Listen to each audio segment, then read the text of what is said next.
자, 이번에 우리가 함께 나눠볼 이야기는 바로 안전한 보좌에서 영문 밖으로입니다.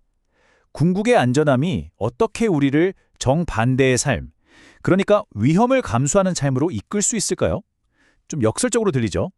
이 놀라운 진실을 오늘 한번 제대로 파헤쳐 보겠습니다. 자, 그럼 이 질문부터 한번 시작해 볼까요? 우리는 왜 이렇게 죽음을 두려워하게 됐을까요? 이게 사실 예전에는 안 그랬거든요. 시간이 흐르면서 정말 극적으로 변해버린 이 보편적인 인간의 경험에서부터 이야기를 한번 풀어가 보겠습니다.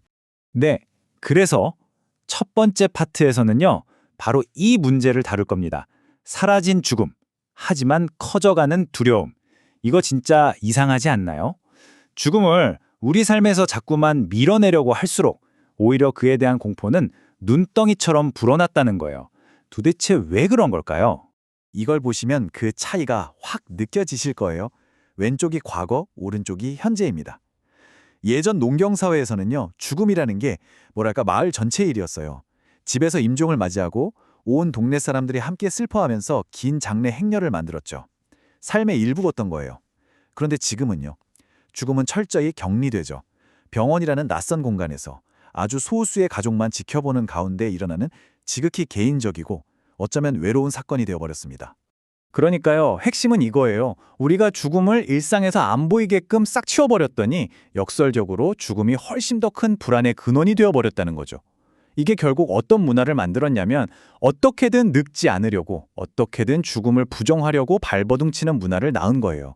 그러다 보니 막상 피할 수 없는 그 순간이 닥쳤을 때 느끼는 공포는 예전과는 비교도 안 되게 커져버린 겁니다. 자, 그런데 이런 거대한 불안감에 대해서 기독교 신앙은 아주 뜻밖의 해법을 내놓습니다.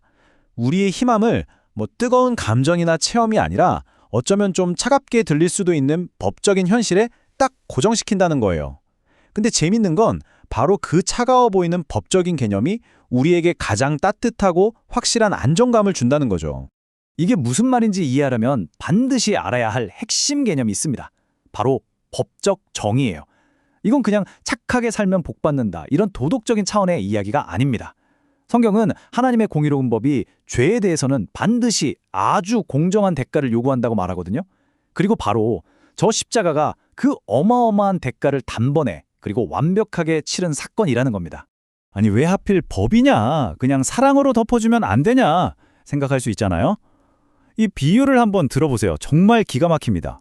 만약에 아주 힘 있는 판사가 자기 자식이 끔찍한 범죄를 저질렀는데 내가 널 사랑하니까 하면서 그냥 풀어준다면, 여러분, 그걸 우리가 과연 사랑이라고 부를 수 있을까요?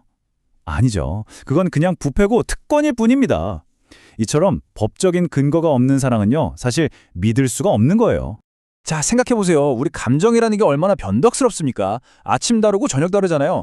만약 우리의 구원이 이런 감정에 달려있다면 우린 아마 평생을 의심과 불안 속에서 살아야 할 거예요. 내가 지금 구원받은 게 맞나 하면서요. 하지만 법적인 판결은 다릅니다. 법원에서 한번 무죄, 땅땅땅 선고가 내려지면 그건 번복되지 않는 것처럼 이 너는 의롭다는 법적 선언은 절대 변하지 않는 현실이 되는 거예요. 그리고 바로 이 단단한 법적 안전함이 역설적으로 우리의 감정을 억누르는 게 아니라 오히려 진짜 자유롭게 만들어주는 거죠. 자, 이 법적인 안전함이라는 개념이 여기서 한 단계 더 나아가는데요. 정말 우리 삶의 실제적인 아주 강력한 구분을 하나 만들어냅니다. 그게 뭐냐면 바로 우리의 힘겨운 형편과 그와는 완전히 별개인 우리의 법적 신분 또는 상태 사이의 구분이에요. 예수님이 십자가에서 돌아가시고 무덤에 계셨던 그 3일 있잖아요. 그게 그냥 잠깐 쉬는 시간, 일시정지 같은 게 아니었다는 겁니다. 그건 율법이 요구하는 모든 형벌을 남김없이 완전히 다 견뎌내는 반드시 필요한 법적인 과정 그 자체였던 거예요. 바로 이겁니다. 이 슬라이드가 오늘 이야기의 핵심 중 하나예요. 왼쪽의 형편과 오른쪽의 상태를 보세요. 형편은 뭐냐면 말 그대로 우리가 처한 상황이에요. 때로는 지옥같이 느껴지는 그런 고통스러운 현실이죠. 그런데 상태는요? 그건 하나님 앞에서 우리의 법적인 지위입니다. 그리스도 때문에 주어진 의롭다는 신분이죠. 중요한 건 이겁니다. 우리의 형편은 하루에도 12번씩 바뀌지만 우리의 법적인 상태는 영원히 절대로 바뀌지 않는다는 거예요. 이게 바로 성경이 말하는 위대한 교환입니다.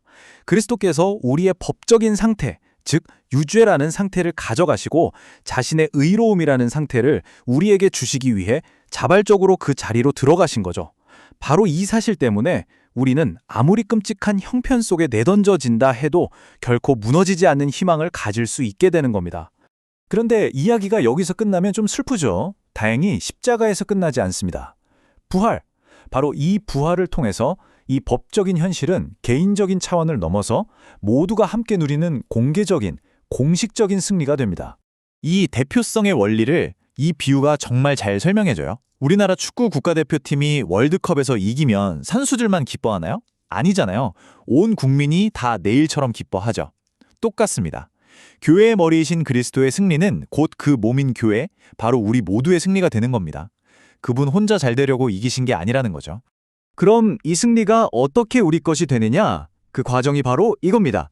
첫째, 그리스도가 교회의 머리, 즉 대표가 되십니다. 둘째, 그분이 부활을 통해 공개적인 승리를 쟁취하시죠. 그러면 셋째, 그분의 모든 의로움과 승리가 법적으로 그 몸인 우리에게로 이전, 그러니까 계좌이체 되는 겁니다. 그러니까 핵심은 이건 우리가 노력해서 따내야 하는 게 아니라는 거예요. 자격이 있어서 받는 것도 아니고요. 그냥 법적으로 맺어진 관계 때문에 주어지는 겁니다.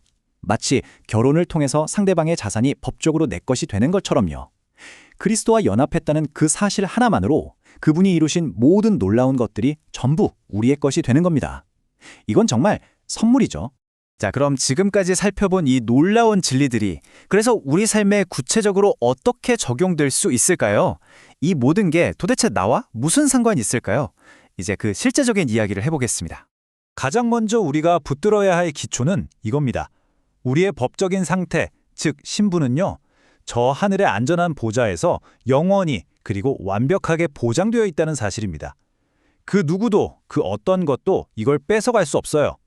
그런데 바로 그 절대적인 안전함이 우리를 어디로 이끄는지 아세요? 편안한 안식처가 아닙니다. 오히려 정반대예요. 히브리서 13장 13절은 이렇게 말합니다. 그런즉 우리도 그의 치욕을 짊어지고 영문 밖으로 그에게 나아가자. 여기서 말하는 영문 밖이라는 게 뭘까요? 이건 그냥 지리적인 장소가 아니에요. 이건 하나의 상징입니다. 언제나 안전하고 깨끗하고 편안하지만은 않은 바로 그 신앙인의 삶의 현장을 말하는 거죠. 때로는 사업에 실패하고 관계가 깨지고 예수를 믿는다는 이유 하나만으로 오해받고 손가락질 당하는 바로 그 자리, 거기가 바로 영문 밖입니다. 이게 바로 이 모든 진리가 우리에게 주는 진짜 자유입니다. 여러분, 잘 들어보세요. 여러분의 영원한 신분, 그 상태가 하늘에서 절대적으로 안전하기 때문에 우리는 이 땅에서 실패를 두려워하지 않을 자유를 얻는 겁니다. 고난이 닥쳐와도 그게 나의 본질, 나의 정체성을 파괴할 수 없다는 걸 알기 때문에 그 고난을 통과해낼 힘을 얻는 거예요. 진짜 승리는 문제 하나 없는 삶이 아닙니다. 오히려 그 희망을 붙들고 수많은 문제를 뚫고 나아가는 그 인내, 그 자체가 바로 승리라는 겁니다. 자, 이제 이 이야기는 우리 각자에게 하나의 질문을 던지면서 끝을 맺습니다. 당신의 영문 밖은 어디입니까? 하나님께서 그분의 그 흔들리지 않는 약속이라는 가장 안전한 무기를 당신 손에 쥐어주시면서 지금 바로 당신을 어떤 위험하고 불확실하고 어쩌면 고통스러운 영문 밖으로 부르고 계신가요?